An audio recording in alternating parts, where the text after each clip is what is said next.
Ganz, ganz herzlich willkommen. Wunderschön bist du hier dabei. Christmas Experience, so schön. Ja, willkommen auch von unserer Seite. Ich bin Dan, das ist Sarah. Ja. Wir sind deine Online-Host und es ist so eine Ehre, bist du online heute dabei. Schreib doch in den Chat hinein, kurz von wo du zuschaust. Wir sind hier in der Hall, Leute kommen rein und Ja, genau, laufen durch. laufen durch, das ist eben das Leben. So ist es. Du bist mittendrin und so mega schön bist du mit dabei. Jetzt ist gerade ein Kopf vor uns, aber jetzt ist schon wieder gut. Ja, wir laden dich ganz herzlich ein. Es ist Weihnachtszeit und die Geschichte über die Krippe, die ist ja nicht einfach eine traditionelle Geschichte, sondern sie ist ein entscheidender Moment in der Weltgeschichte. Stell dir vor, wir haben 2024, gell? Wieso? Warum?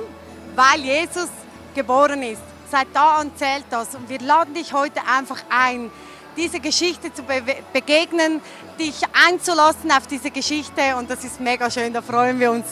Du darfst auch jederzeit in den Chat hineinschreiben, wenn du Fragen hast. Wir haben einen Online-Host für dich, der einfach da ist und dich unterstützt. Und wo du zuschaust, ist natürlich auch immer spannend. Unbedingt. Und wenn du jetzt da sitzt, alles schon gemütlich hast und du denkst dir, ja, das sollte jetzt eigentlich meine Freundin auch sehen, dann schick den Link einfach weiter. Copy, Lade euch Leute ein. paste. Yes. Lade noch Leute ein, es ist nie zu spät. Unbedingt, unbedingt. Yes, hey, die Geschichte von Weihnachten ist unglaublich spannend und ich möchte kurz reingehen, aber Sarah, lass uns doch mal kurz schauen, was die Leute, wer überhaupt da ist vor Ort. Genau, ich gehe dann mal zum Publikum und komm du kannst die später zu dir. Geschichte erzählen. Die Geschichte von Weihnachten ist eine explosive Geschichte und vielleicht kennst du sie, vielleicht auch nicht so. Wir wollen sie ganz frisch heute präsentieren und wir gehen zurück in die Zeit des Orient und wo Maria und Josef, ein junges Paar, die sind schwanger geworden. Und also die Maria ist schwanger geworden, aber nicht von Josef, sondern eben von Gott selbst persönlich. Und verschiedene Persönlichkeiten haben sich auf die Suche gemacht zu diesem Jesus, weil da gab es verschiedene prophetische Eindrücke, prophetische Worte. Und du denkst jetzt vielleicht, was ist das? Das sind solche Voraussagungen, aufgeschrieben. Und die Leute haben das gelesen und dachten, könnte das dieser Jesus sein? Und wir hören auch von diesem Herodes, dem König, der dort mal gelebt hat. Und der war natürlich nicht so happy. Also lass dich auf eine Geschichte, die ich glaube auch heute immer noch so relevant ist für unsere Geschichte. Und jetzt hoffe ich, bin ich gespannt, wer da bei Sarah ist. Ja, mega schön. Wir sind mittendrin und ich habe da jemanden, wie ist dein Name? Annette. Annette, du bist hier mit deinem Liebsten? Mit meinem Lieblingsmann Thomas. Super, von wo seid ihr? Aus Freiburg im Breisgau. Und was machst du hier? Wie kommst du ins ICF? Ja, ich schaue immer ICF online, jeden Sonntag schon lange. Und jetzt wollten wir es endlich mal live erleben und haben uns aufgemacht im strömenden Regen und sind gut angekommen. Mega gut, einfach, es fühlt sich so toll an. Ich bin so gespannt, was jetzt geht. Gell, das ist lustig. Also die sind ja auch wie du online normalerweise und jetzt bist du hier vor Ort.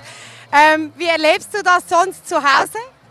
Einfach toll. Ich kann nur sagen, mich flecht es auch zu Hause auf der Couch weg. Es kommt auch durch den Fernseher zu mir rüber. Es ist einfach immer wieder gut. Ich lande auch manchmal auf dem Boden. Es ist also einfach genial. Oh, mega schön. Mega so schön cool. seid ihr da. Ja, Hey. toll, danke Ich wünsche euch eine gute Vorstellung. Ja. Komm wieder, vielleicht haben wir noch mal so jemand Gutes. Wir sind noch live. Hallo zusammen. Hallo. Was bringt euch heute an diese Christmas Experience? Also unsere Tochter singt mit und sie hat vor allem auch ein Solo oder glaube ich sogar mehrere. Ah, wirklich? Ja. Wie war das jetzt in der Vorbereitung? Ja, wir haben nicht viel von ihr gehört und gesehen, weil sie war ständig weg. Aber positiv. Positiv, natürlich. Wir haben uns riesig gefreut, weil wenn wir sie heute sehen, wir haben keine einfache Familiengeschichte und wir dürfen sie hier so sehen. Das ist großartig und erfüllt uns mit großer Dankbarkeit. Ich danke vielmals, dass ihr das auch möglich macht, auch mit eurer Unterstützung. Ich wünsche euch eine wunderbare Christmas Experience. Ja, mega schön. Wir sind jetzt bereit für die Geschichte. Lasst uns eintauchen und schauen, was da geht in diesem Orient und wir sind mit dabei. Yes, hier fühlen sich die Reihe schon richtig, die Leute sind kribbelig und ich hoffe, du zu Hause genau gleich. Jetzt Darum, geht's los. lass uns starten.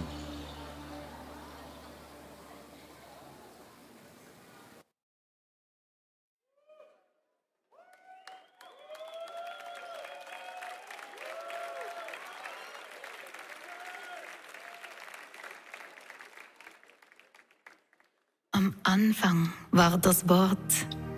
Das Wort war bei Gott und das Wort war Gott selbst. Alles wurde durch das Wort geschaffen.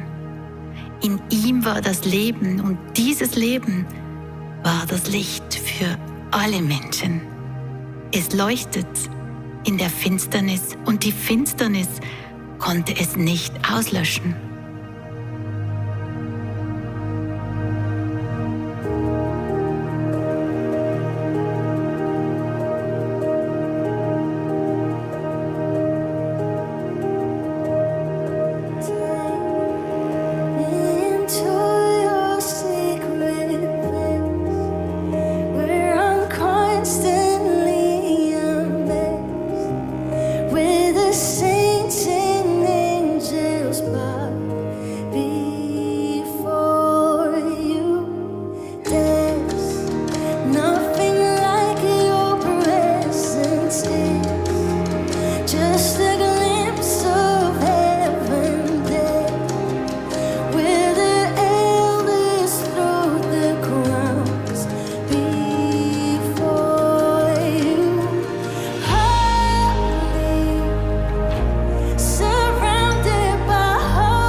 Maria, du hast Gnade bei Gott gefunden. Du bist schwanger und wirst einen Sohn auf die Welt bringen. Du sollst ihm den Namen Jesus geben. Er wird groß sein und man wird ihn Gottes Sohn nennen.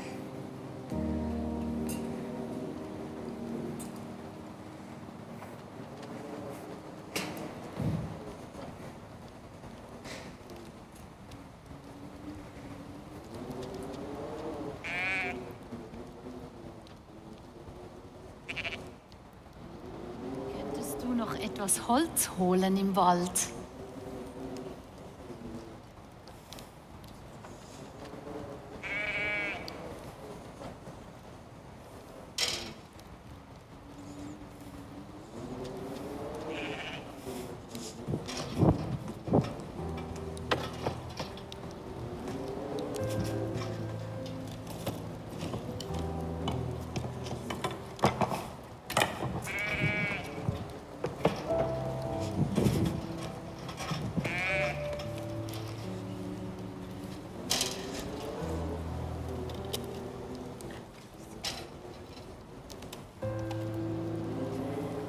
Mein Vater hat mir früher von einem alten Propheten erzählt.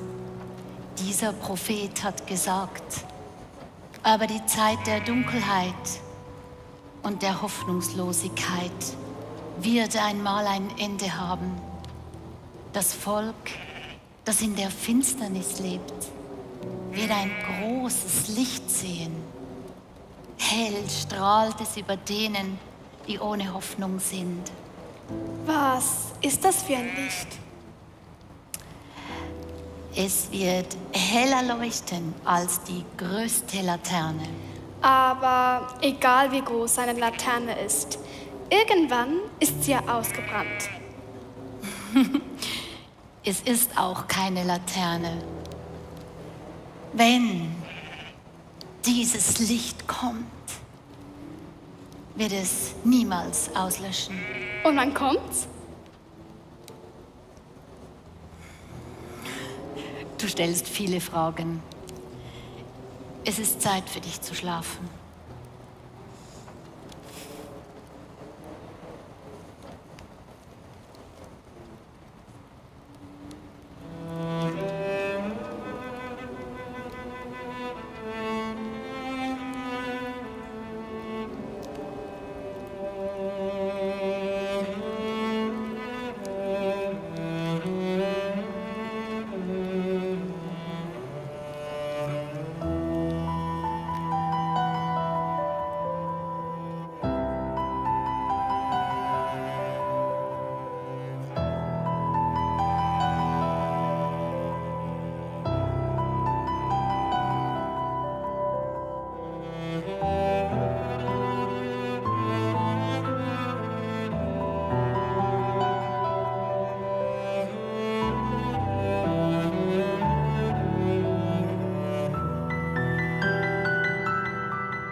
noch gesehen?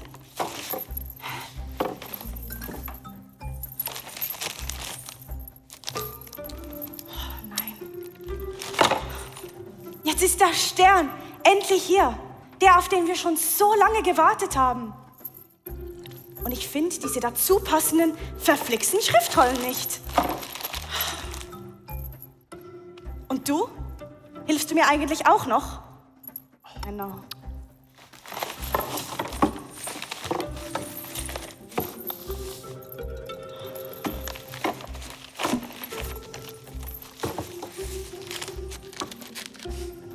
Doch dir, Bethlehem, spricht der Herr. Das war am Anfang.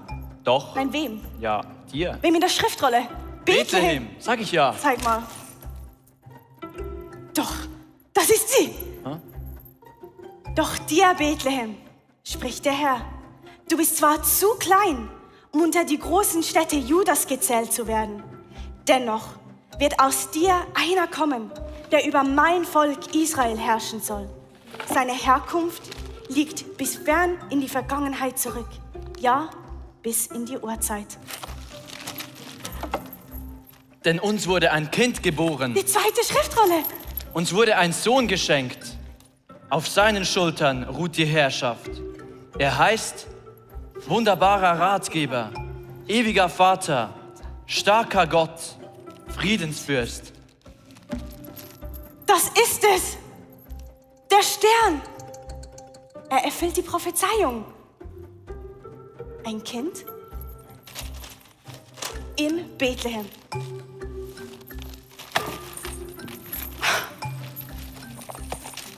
Und schau mal, in welche Richtung der Stern zeigt.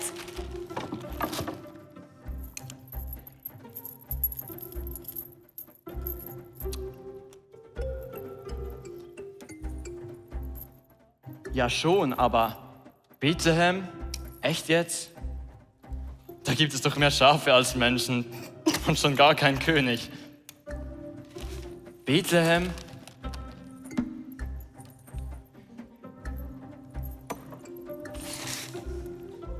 Bethlehem. Ja. Ja. Diese Schriftrollen sind vielleicht ein wenig alt. Und nicht mehr so genau.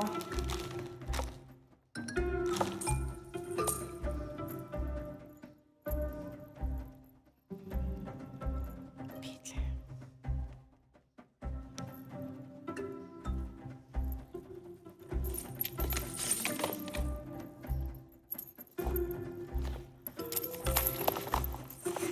Aber was liegt in der Nähe von Bethlehem? Ja, Jerusalem. Ja, und wer wohnt dort? Meine Tante, der König. Der König! Der König! Das ist es. Das klingt schon viel mehr danach, als könnte man dort einen Babyprinz finden. Definitiv. Also, worauf warten wir? Schriftrolle und Snacks und dann auf nach Jerusalem. Amir, Moment. Wir müssen doch noch mehr als das einpacken. Noch mehr Gepäck? Aber das ist so eine lange Reise und ich will wirklich nicht so viel mitschleppen. Egal, für das haben wir Abdel.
an alle Bewohner von Nazareth.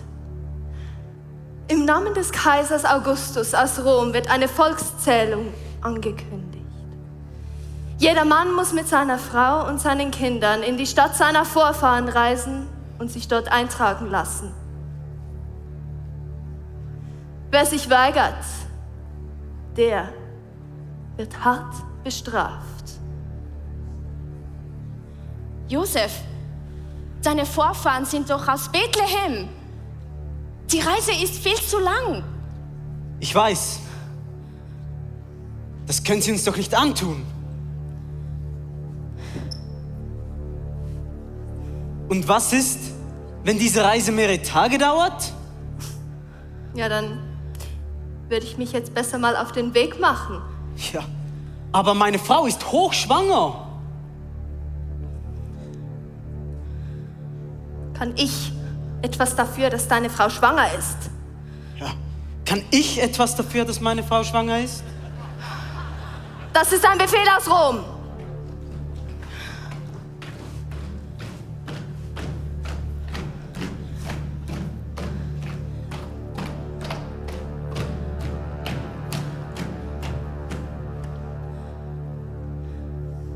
Niemand widersetzt sich dem Kaiser. Josef, das Kind kann jeden Moment kommen. Wir haben keine andere Wahl. Wir müssen nach Bethlehem. Ich habe mir diese Reise auch nicht ausgesucht.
is calm and all is bright. Sings to him a lullaby. Gloria, I hear the angels singing Gloria. All of the heavens ringing Gloria. The Savior of the world is in her arms. She's staring at the face of God. The face of God.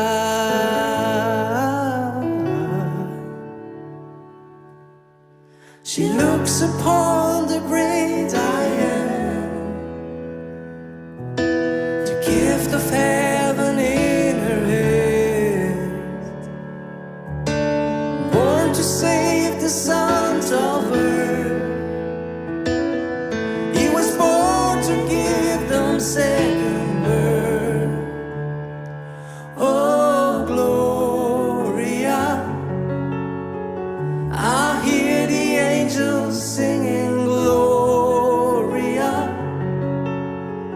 All of the heavens ringing Gloria. The Savior of the world is in her arms. Gloria, I hear the angels singing Gloria. All of the heavens ringing Gloria. The Savior of the world is in her arms. She's staring at the face of God. Staring at the face of God.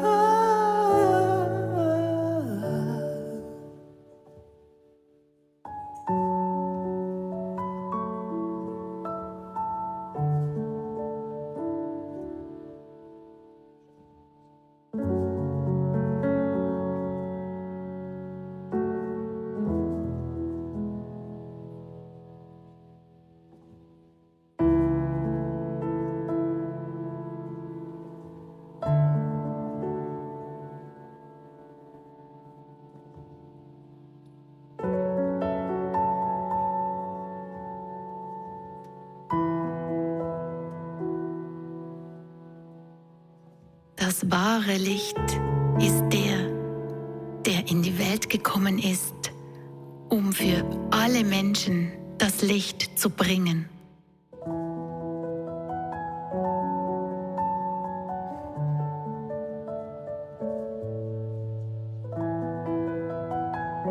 Doch dir, Bethlehem, spricht der Herr, du bist zwar zu klein, um unter die großen Städte Judas gezählt zu werden, dennoch wird aus dir einer kommen, der über mein Volk Israel herrschen soll. Seine Herkunft liegt bis in ferne Vergangenheit zurück, ja bis in die Urzeit.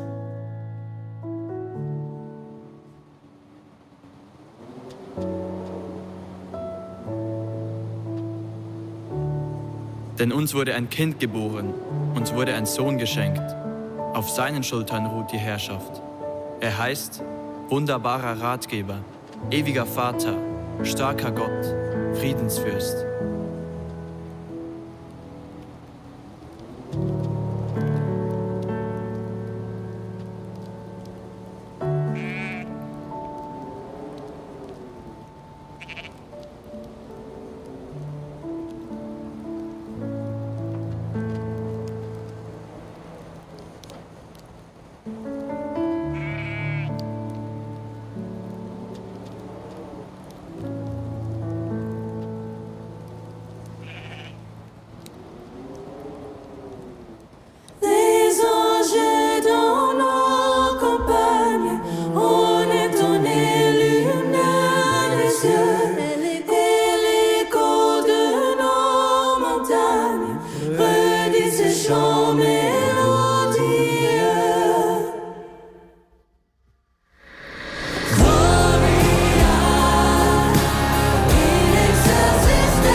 keine Angst. Ich bringe euch eine gute Botschaft, die das ganze Volk in große Freude versetzen wird. Der Retter, ja Christus der Herr, ist für euch in Bethlehem, der Stadt Davids, geboren worden. Und daran könnt ihr ihn erkennen. Ihr werdet ein Kind finden, das in Windeln gewickelt in einer Futterkrippe liegt. Shepherds, why this jubilee? Oh, why your joyous strains prolong? What the gladsome tidings be, which inspire your heavenly song? Yeah. Gloria in excelsis Deo. Gloria in excelsis Deo. Gloria in excelsis Deo. Gloria in excelsis Deo. Angels we have heard on high, sweetly singing all the plains. Ain't no mountains in reply, echoing their joyous strains.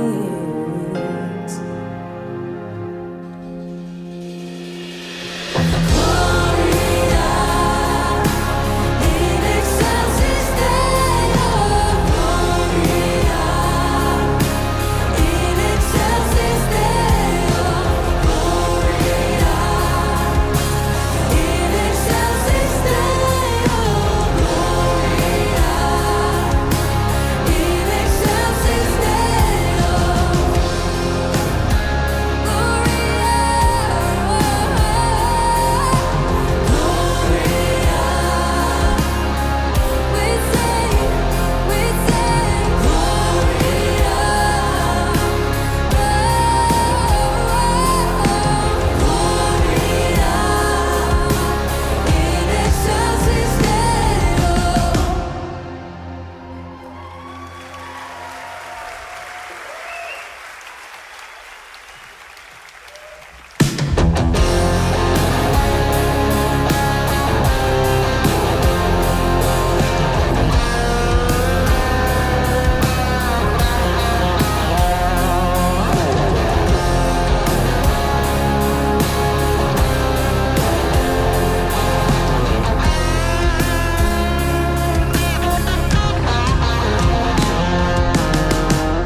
Die Sterndeuter aus dem Morgenland.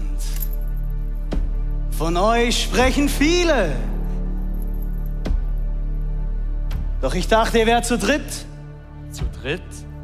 1, 2, Abdel. Spinnst du? Verzeihen Sie, wir sind nur zu zweit. Also alles nur Gerüchte. Ja. Und offenbar verbreiten die sich ziemlich schnell. Wie auch immer.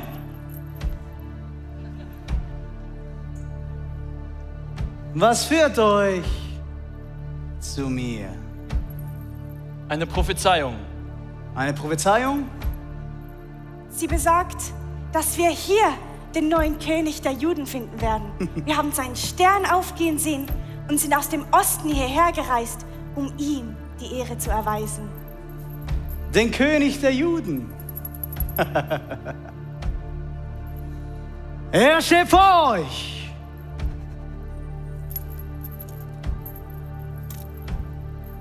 Natürlich.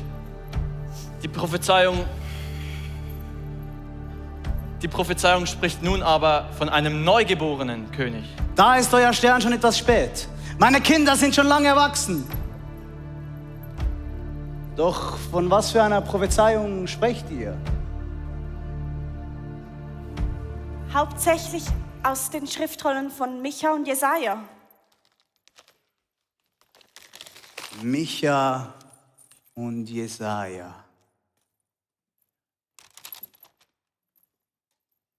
Ich kann euch da leider nicht weiterhelfen. Aber wir haben es eigentlich... Ihr seid bestimmt müde. Ruht euch ein wenig aus und reist erst morgen weiter.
Was ist?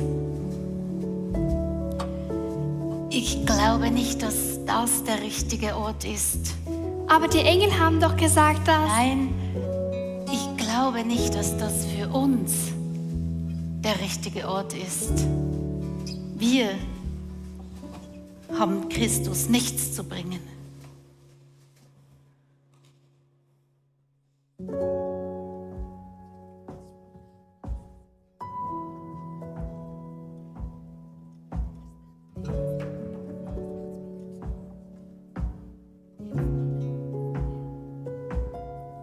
What child is this who lay to rest on Mary's lap is sleeping?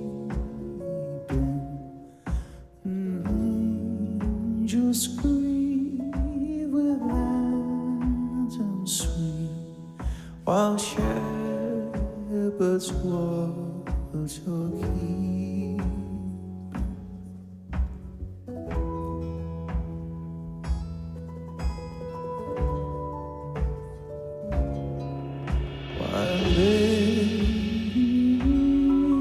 Such mean as they were all in days of fear. Who Christians fear for sinners here, the sign and word is clear.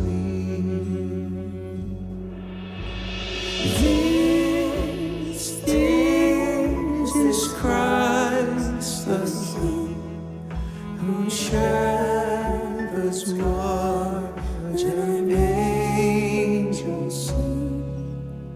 Haste to bring him love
Du bist das Licht, von dem der alte Prophet gesprochen hat. Das Licht für uns alle. Wie habt ihr uns gefunden? Wir haben Engel gesehen.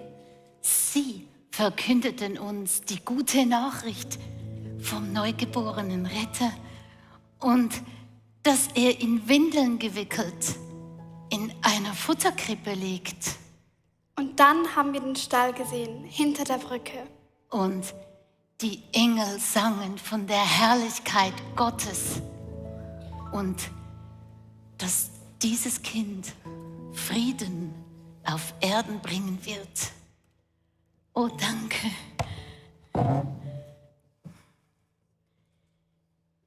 Es war das schönste Lied, das ich je gehört habe. Ich werde eure Worte in meinem Herzen bewahren. Danke, dass ihr gekommen seid.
Schriftrolle!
Erkundigt euch genau nach dem Kind und meldet mir, wenn ihr es gefunden habt.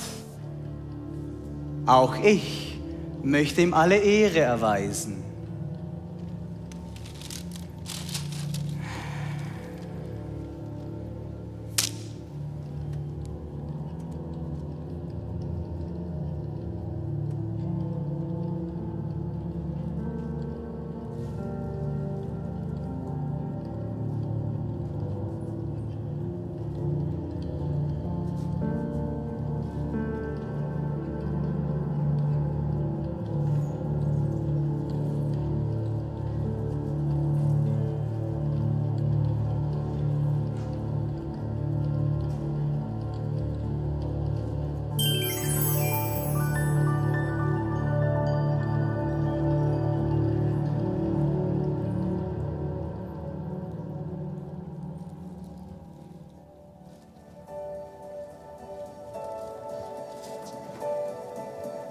Light of the world, treasure of heaven, brilliant like the stars in the wintry sky.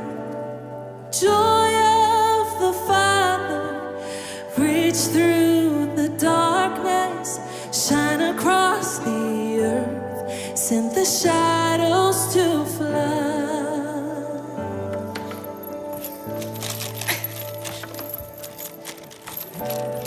Los, du altes Kamel! Weißt du was? Wenn du nicht willst, tragen wir unser Gepäck eben selbst. Selber tragen.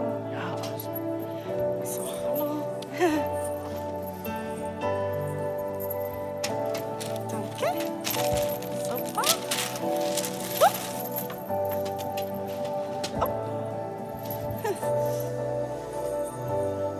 Oder, ne, wisst ihr was? Lasst es einfach hier. Wir lassen das Gepäck hier. Alles hier lassen. Alles hier Alles. lassen. Aber wir brauchen Was doch wir noch... wirklich brauchen, Mira, das ist da auf der anderen Seite von dieser Brücke.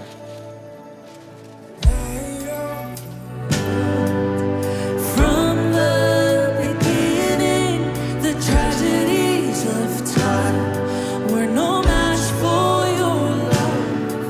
From great heights of glory, you saw my story, guided way to it, and became one of us.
Wow.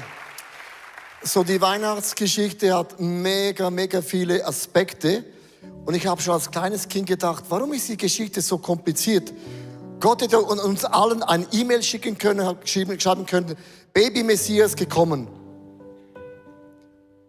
Hat er nicht gemacht. Sondern es gibt so viele Geschichten, weil wir alle haben eine andere Geschichte, auch die wir heute hier sind. Bei den Hirten war es gewesen, die haben das Gefühl, ich bin nicht wichtig. Vielleicht wurdest du dieses Jahr ein bisschen rausgemobbt bei deinen Freundschaften in der Schule. Herodes hat gedacht, mein Job werde ich verlieren, es kommt eine Konkurrenz. Vielleicht hast du dieses Jahr Konkurrenz konkret erlebt. Maria und Josef haben nichts falsch gemacht, aber Gott hat ihre Pläne geändert. Man sagt, wenn du Gott zum Lachen bringen willst, mach einen Plan. Und Gott hat es einfach total auf den Haufen geworfen. Und du merkst, die Sterndeuter, die haben gedacht, was? Der kommt jetzt so einem kleinen Dorf, Kaff, auf die Welt? Es kann sein, du hast Fragen und Gott, und es machen gewisse Dinge keinen Sinn. Ich glaube, die Geschichte hat so viele Nuancen, wo uns alle abzogen, aber der Punkt war bei allen gewesen, sie hatten irgendwo eine Blockade gehabt in der Geschichte. Und ich habe eine Geschichte gehört von einem Jahr, die kam in einer bekannten Zeitschrift in der Schweiz. Ein Junge, der heißt Benjamin, eine wahre Geschichte, der war im Urlaub mit den Eltern und ging in einen Einkaufsladen und hatte keine Euros dabei. Und er stielte so ein Schokoei, so ein kleines Ei. Und dann hat er plötzlich gemerkt, das war falsch. Er hat gemerkt, ich habe vor Gott gesündigt und ich habe auch den Besitzer entehrt. Und hat einen Brief geschrieben mit einem lustigen Absender und hat dann 10 Euro dabei gelegt und hat gesagt, ich möchte wieder Frieden finden mit Gott und auch mit ihnen. Und der Punkt ist das, so ein kleines Schokoei, denkt man, ach komm, ein Ei, das macht das jedes Kind. Wenn ich jetzt dieses Schokoei in den Händen halte, ist das nicht besonders schwer, oder? Aber wenn ich das 1-2 Tage halten würde, wird das kleinste Schokoei plötzlich auch schwer. Und du weißt, was du in den Händen hältst als eine Geschichte, wo Dinge zerbrochen sind, Dinge nicht so rausgekommen sind. Wenn man das lange mit sich rumträgt, irgendwann wird das gewaltig schwer. Und man merkt plötzlich, es blockiert mich zu den Freundschaften, zu Gott, aber auch ganz konkret in meinem eigenen Herzen. Bei den Sterndeutern haben wir gesehen in der Geschichte, die hatten so Gepäck dabei. Und irgendwann haben sie das dann ablegen müssen und gemerkt, das steht uns im Weg. Und wie dieses Schokoei, stellt es jetzt dahin, gibt es diese Kisten symbolisch in unserem Leben für Dinge, die geschehen sind, die uns gewaltig blockieren. Und was solche Blockaden machen, es versperrt uns den Weg. Und wir alle kennen das, dass Menschen, die so auf den Keks gehen, du sagst, mit denen habe ich nichts mehr zu tun. Und es kann sein, dass Gott nicht das gemacht hat, was du ihn gefragt hast. Und du hast so den Keks mit Gott. Und irgendwann baut man so Mauern auf, so Koffer auf. Und kann ein kleines Ei sein, es kann eine Großgeschichte sein, was auch immer. Und es gibt einen Kreislauf. Am Anfang hat man so Erwartungen. Man ist so begeistert von einer Freundschaft, von einer Kirche, von Gott, von einer Firma. Man ist begeistert mit einer Erwartung. Und wenn die Erwartungen nicht erfüllt werden, wird man enttäuscht. Und enttäuscht heißt, ich wurde getäuscht in meiner Vorstellung, die ich hatte.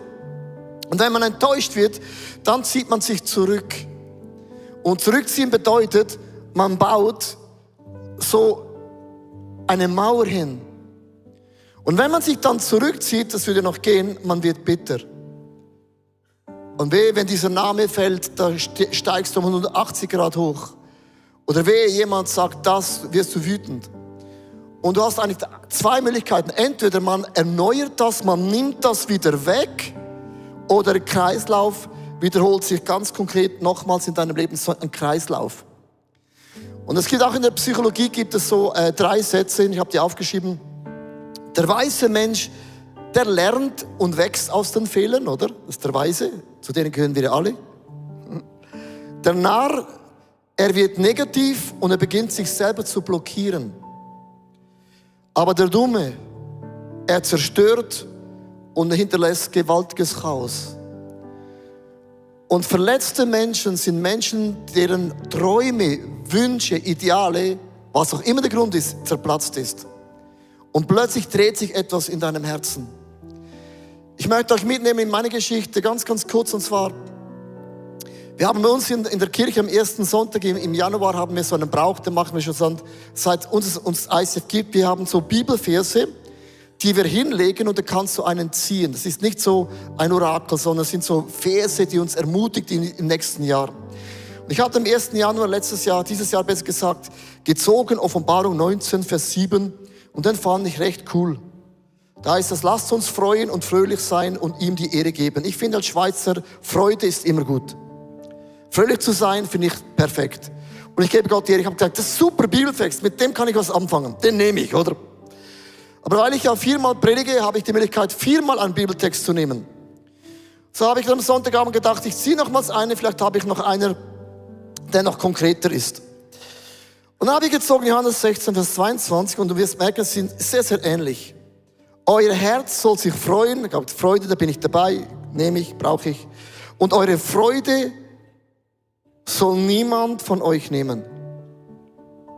Und dieses Wort niemand hat mich so angesprochen, weil ich realisiert habe, ich habe so 6 bis 7 Bereiche, zum Glück nicht nur einen, mega viele, wo mich Situationen blockieren, wo mich Menschen enttäuscht haben, wo ich gedacht habe, ich schwang darüber. Und dieses eine Wort niemand hat mich so getriggert, dass ich gemerkt habe, ich habe in meinem Leben zugelassen, dass ich mich zurückgezogen habe von gewissen Menschen. Ich sage jetzt nicht wer, aber das ist nur das eine, man wird bitter. Man sagt, ich gebe mich nicht mehr in meine Familie rein. Ich habe keinen Bock mehr auf meine Mutter. Weihnachten macht man mit das Fest, aber eigentlich ist man schon getrennt. Und mein Challenge war nicht gewesen die Freude, sondern dass ich bereit bin, diese Koffer wieder wegzunehmen.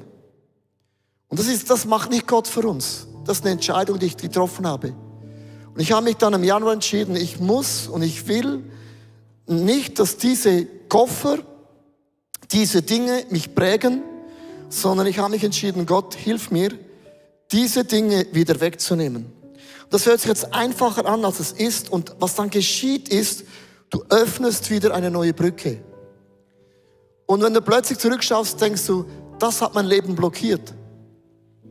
Und du hast heute diesen Bibeltext gehört und ich möchte ihn noch mal ganz kurz vorlesen in 1. Johannes 1, Vers 5 oder Johannes 1, 5. Das Licht scheint in der Dunkelheit und die Dunkelheit konnte es nicht auslöschen.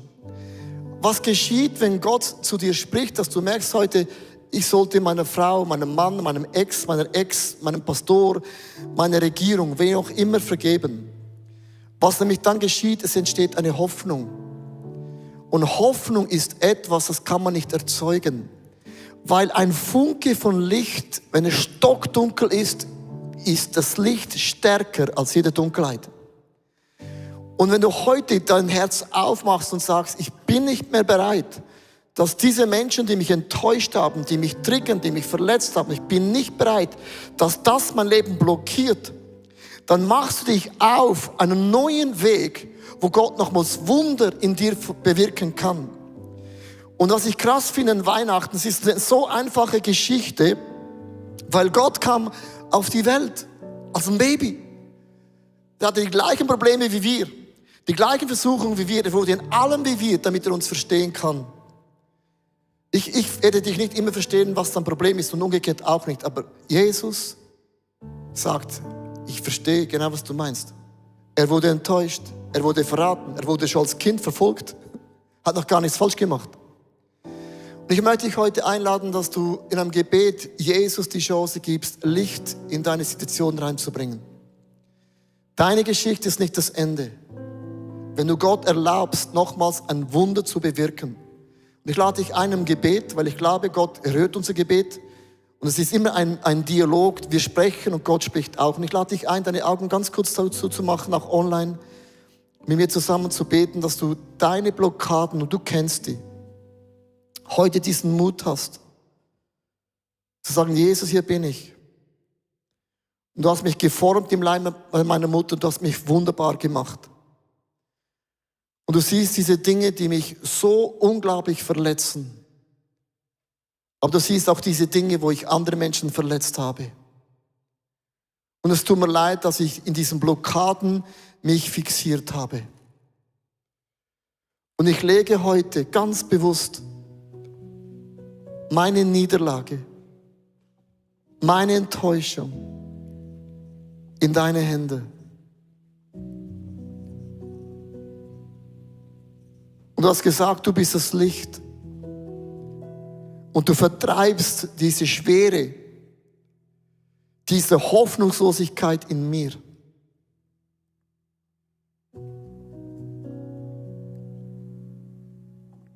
Ich möchte dir Danke sagen,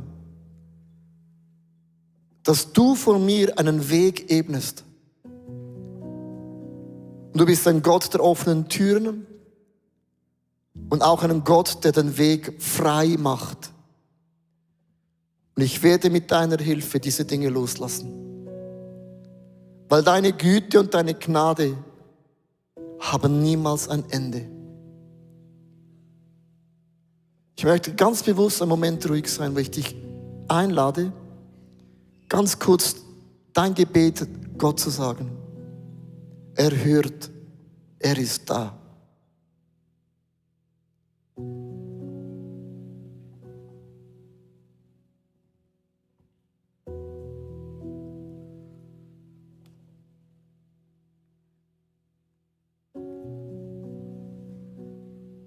Ich segne dich heute im Namen des Vaters, im Namen von diesem Sohn von Jesus Christus und auch in der Kraft des Heiligen Geistes. Und ich löse dich heute von allen Blockaden und ich spreche dir zu, der Weg ist frei. Geh, aber geh mit der Kraft Gottes. Amen.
Kindern von ihm erzählen.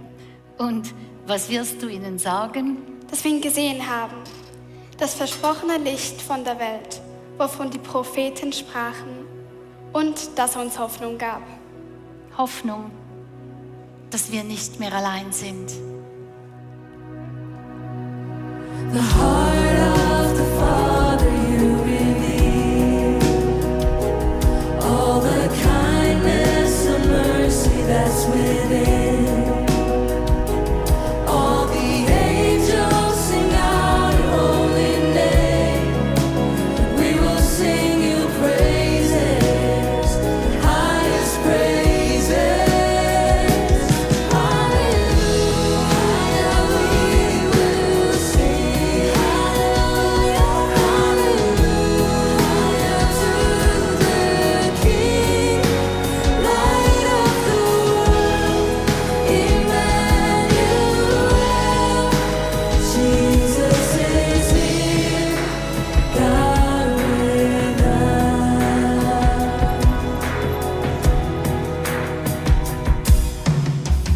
Ich habe geträumt.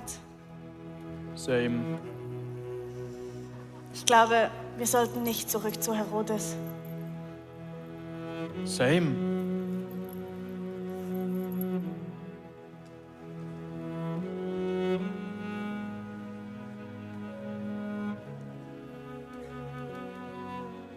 Josef, steh auf und flieh mit dem Kind und seiner Mutter nach Ägypten. Bleib so lange dort, bis ich dir etwas anderes sage.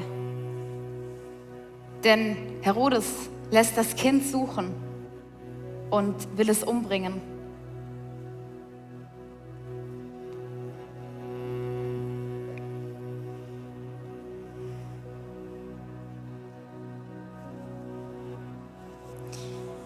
Dieses Licht kann die Welt niemals auslöschen.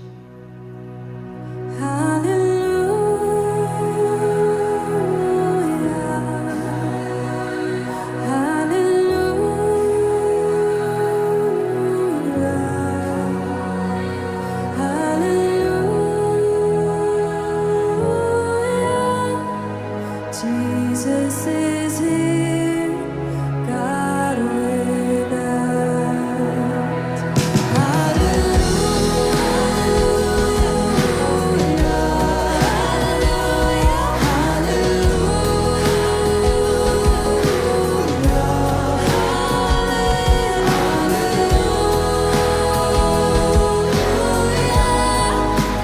Jesus is here, God with us.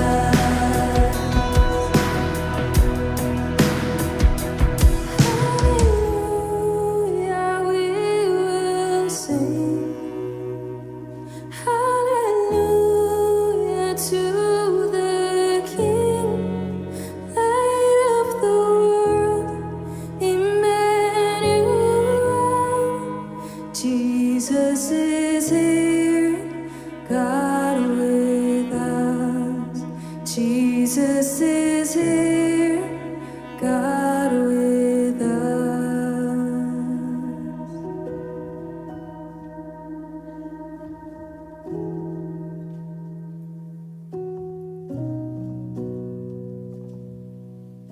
Am Anfang war das Wort.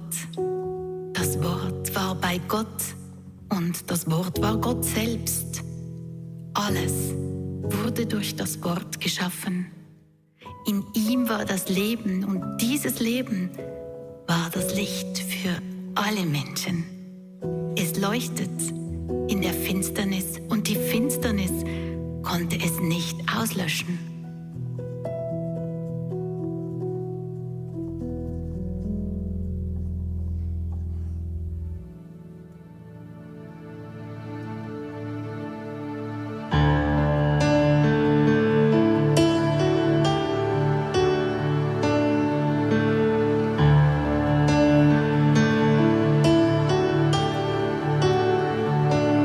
In the darkness, we were waiting without hope, without light, till from heaven you came running. There was mercy in your eyes to fulfill the law and prophets.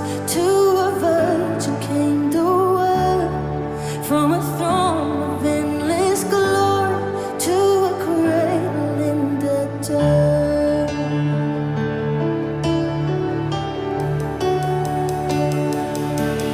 Praise the Father, praise the Son, praise the Spirit, three in one. God of glory,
Nachdem die Hirten all das gesehen hatten, gingen sie zurück auf ihre Felder.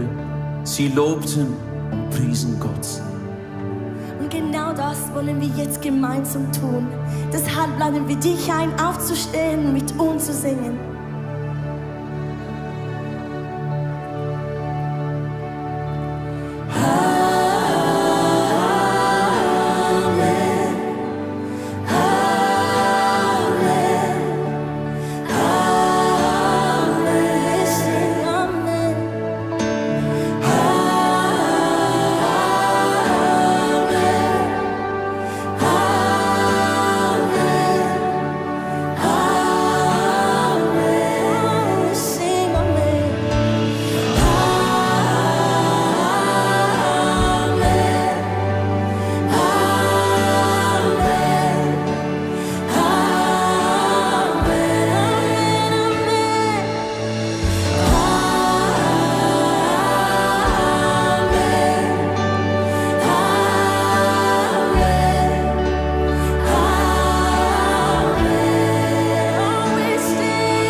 So, wir geben dir die Ehre. Vielen Dank.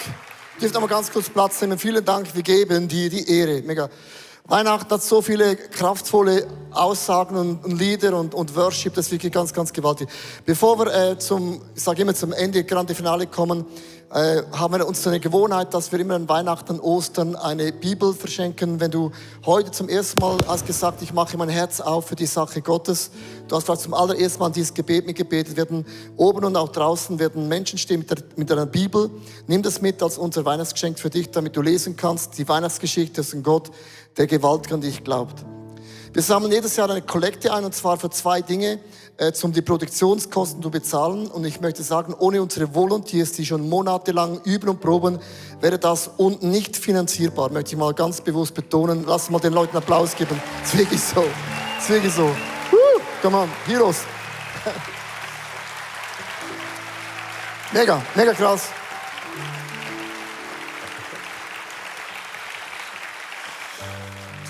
Und der zweite Teil der Kollekte brauchen wir auch, wir haben ein Weihnachtsfest, machen wir am 24. für Menschen, die mit niemanden Weihnachten feiern kann.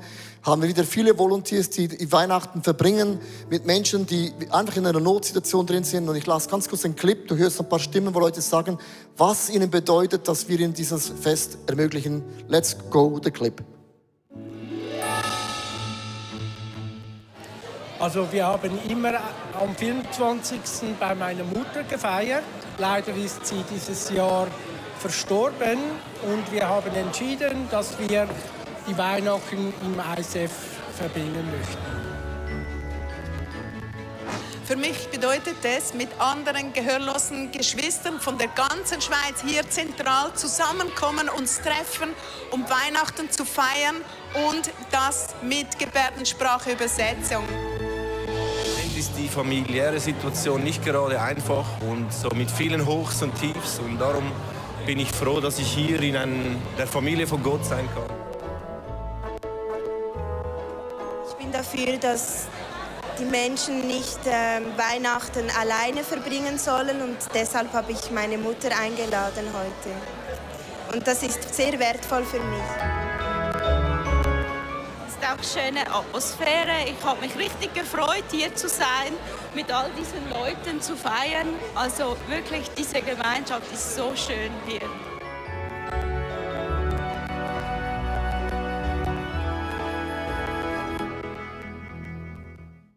Come on.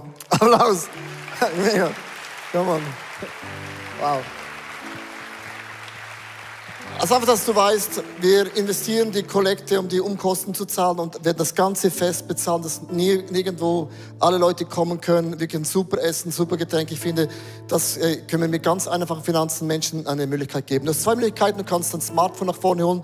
Es gibt einen großen QR-Code für alle, die gerne digital spenden. Wenn du Cash geben willst, gehen so Bäcker durch die Reihen. Vielen Dank, was du gibst. Und ich habe immer einen Witz gemacht, den ich dieses Jahr bereue. Wenn du einen Bitcoin hast, gib ihn. Ich hatte einen Bitcoin und habe ihn zu früh verkauft. Im Sommer. Mach mal so. Ja, das bin ich. Nachhinein ist man immer schlau. Während du gibst, möchte ich euch ganz kurz mitnehmen in diesen Stuhl. Es gibt so ein paar Jobs vom Musical oder heute, wo man nicht sieht. Und zwar geht hinten, wenn die Tänzerinnen und Tänzer nach hinten gehen, die machen ja, die ziehen sich ja 100-mal aus oder aus und ab und aus. Mein Freund David hat zu mir gesagt, ich werde im nächsten Jahr mich nicht mehr umziehen. Und hinten geht es oft so, ein Kleid geht kaputt, sie machen einen Spagat und dann reißt die Hose oder irgendwas zu fest. Und es gibt ein Team da hinten, schau mal, kennst du das noch von deiner Großmutter? Das Nadelküssli. Es gibt Leute hinten, die fixieren mit der Nadel und sie kommen nach vorne und du siehst das nicht. Und das meistgebrauchte Band ist bei uns das Klebeband. Es wird geklebt und getaped ohne Ende. Und jetzt kommt mein Lieblingsstück, Faden, alle Farben, soweit du schaust. Und es gibt ein Team, da ist hinten zuständig zu schauen, hält das Kleid noch? Ja, nein. Wenn nicht, wird es fixiert innerhalb von wenigen Sekunden. Und wenn es sein muss, hat es eine Schere, macht man Schumm, Kleber und kommt nach vorne und da sind sie wieder. Und es gibt so Jobs im ganzen Musical, wo man nicht sieht. Und lass uns diesem Team Backstage, die sind Speedy Gonzales, einen Applaus geben. Speedy Gonzales. Speedy Gonzales. Speedy Gonzales.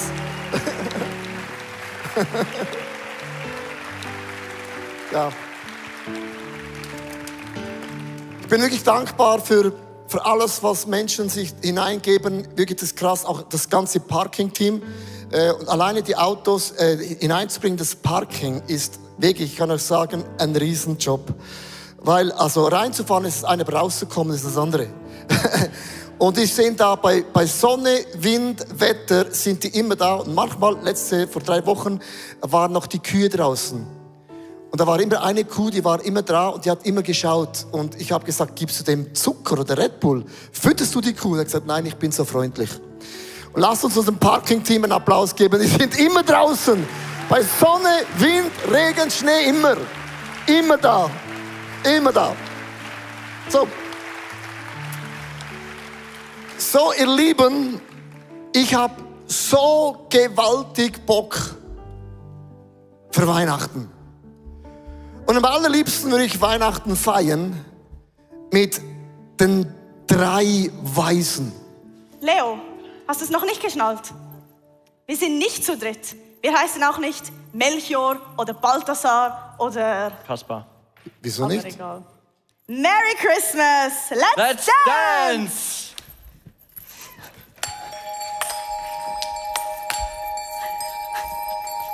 Can you feel it in the air?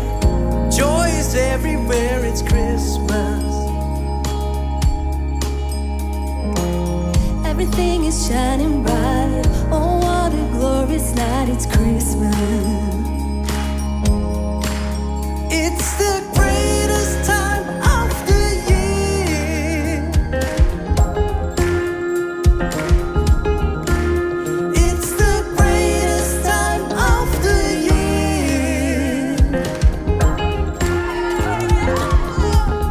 Come on, let's celebrate. It's Christmas. Be of good cheer. Jesus is here. Come on, let's celebrate. It's Christmas.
Vielen Dank für euren Besuch. Es ist noch nicht vorbei. Wir haben noch einen Weihnachtsmarkt oben im Hangout. Kommt doch vorbei. Merry Christmas. Merry Christmas!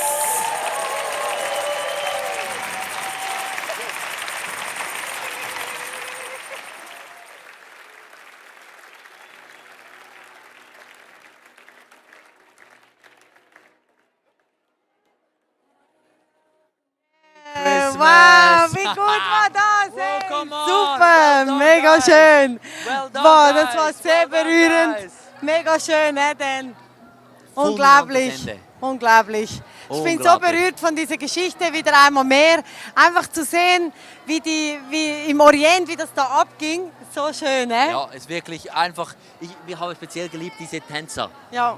So gute Tänzer. Ja, mega. Weil, wisst ihr, diese Leute, die üben Monate vorher schon diese Tänze. Wir haben einen Tanzraum und dann zu sehen, da einfach, ja, mega cool. Mega. Mich hat auch die Hirten berührt. Was hat dich berührt? Schreib es doch rein in den Chat. Unbedingt. Was hat dich unbedingt. berührt? Ich habe die Hirten so schön gefunden. Weißt du, schöne Statements. auf der Brücke, wo sie sagte, wir haben nichts zu bringen, Jesus. Mega schön. Du hast die Dekoration verloren. Merry Christmas, Merry Christmas. Ja, hey, wenn du ein Teil sein möchtest von der Kirche oder von einer Small Group, auch online, ist das möglich für dich. Geh doch auf die Webpage Connect und dort kannst du dir ein Video anschauen. Da gibt es alle Infos, die du brauchst, um einen Teil zu werden. Wir haben ja Small Groups online und wir haben auch Microchurches. Wow. Microchurches sind ja unsere kleinen Kirchen. Ja, genau. Das sind wie so einfach Leute irgendwo, die eben nicht vor Ort kommen auf können. Der ganzen Welt. Ja, die schauen in einem Wohnzimmer die Celebration, aber genießen nachher Gemeinschaft zusammen. Ja. Und das sind ab und zu 10, 20, 30 Leute dort. Genau, in Deutschland oder wo auch immer. Also das ist mega schön. Und auch da kannst du ein Teil sein davon, wenn du nicht hier in der Schweiz, in Zürich vor Ort lebst. Das ist mega Unbedingt. cool. Also Connect, ic.ch. Connect, genau. Connect. Das zweite ist die Brücke. Gell? Ich finde dieses Bild mega berührend. Und ich weiß nicht, wie es in deinem Leben ist. Philipp, vielleicht bist du da und merkst, hey ja, ich möchte neu diesen Schritt über diese Brücke zu diesem Jesus gehen und alles, was mich hindert, ich lasse es los. Und vielleicht hast du heute auch gerade mit Leo neu gebetet und gesagt, ich möchte einen Schritt auf diesen Jesus zumachen. Dir wollen wir einfach auf diesem Weg helfen. Unbedingt geh auf ic.ch/Jesus. Dort haben wir verschiedene Informationen und eine Möglichkeit, eine gratis Bibel zu bestellen. So schön. Also nutze das unbedingt. Wie war das bei dir, als du diesen Schritt auf ja, Jesus ich habe zugemacht viele hast? Schritte gemacht, aber ja, auf Jesus. Und dann hat er mir eben geholfen, immer wieder diese Dinge aus dem Weg zu räumen. Das ist wirklich, das hat mein Leben extrem verändert. Ich wäre heute nicht hier und ich lade dich ein, auch diese Schritte zu tun und das in Anspruch zu nehmen. Weißt du was? Dieser Jesus, der möchte dir ja begegnen, jetzt, egal wo du zuschaust. Vielleicht schaust du ganz alleine irgendwo zu. Er hört dein Gebet. Ja. Und er möchte mit dir auf einen Weg gehen, der wunderbar ist. Und als Kirche, wir lieben es einfach, dich unterstützen. Und darum geh auf ic.ch/Jesus, fülle dort das Formular aus. Wenn du noch keine Bibel hast, schreib das an und wir senden dir gratis eine Bibel zu, wo auch immer du zuschaust. Ja. Voll. Das ist mega schön und ich bin so begeistert, ein Teil von der Kirche zu sein. Das ist Sonntag für Sonntag möglich. Wir treffen uns immer sonntags und da kannst du auch online schauen. Das ist mega cool. Ich liebe die Leute da, begrüßen die Familie, feiern, genau, Fans, es ist einfach schön. Wir sind jeden Sonntag, wie Sarah gesagt hat, vor Ort und vielleicht sagst du, aber ich weiß nicht genau wann. Am besten ist, du gehst auf YouTube, wo du jetzt gerade schaust, abonnierst den Kanal, aktivierst die Glocke, dann wirst du auch informiert und so bleibst du auf dem Laufenden, weil wir haben auch Livestreams unter der Woche, Gebetszeiten, genau. Jetzt wünschen wir dir ganz persönlich eine Weihnachtszeit mit dem Licht von Jesus in deinem Herzen und ein ganz großes Pürti Gott von uns. Frohe Schön, Weihnachten. warst du dabei. Tschüss. Tschüss.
Schön, dass du dabei warst. Ich hoffe, dass die Predigt dir geholfen hat und du viele Dinge auf deinen Alltag umsetzen kannst. Wir würden wirklich gerne mehr von dir erfahren. Vielleicht hast du Fragen, was beschäftigt dich? Dann besuch uns doch auf unserer Homepage icf.ch/connect. Dort erfährst du auch, was uns als Community eigentlich ausmacht. Alles, was du hier siehst, hat zu tun. Viele Volunteers, sie haben ihre Talente investiert, ihre Zeit investiert. Auch ganz konkret Finanzen, weil ohne Finanzen ist das alles gar nicht möglich. Ja, und das hier ist unsere Einladung an dich, Teil von diesem Großen zu werden, was Gott tut, auch mit deinen Finanzen, weil es ist so viel Technik, es sind so viele Investments, die wir machen, dass das alles möglich ist. Und mit deinen Finanzen kannst du da einen Unterschied machen. Und noch eine kleine Sache, abonniert den Kanal, macht einen Daumen hoch, schreibt was in den Kommentar rein, weil es wird uns helfen, dass Leute plötzlich von dieser Sendung hören, weil wir wollen ja die beste Botschaft rausbringen an Menschen, die noch nie von diesem Gott gehört haben. Also, bis zum nächsten Mal.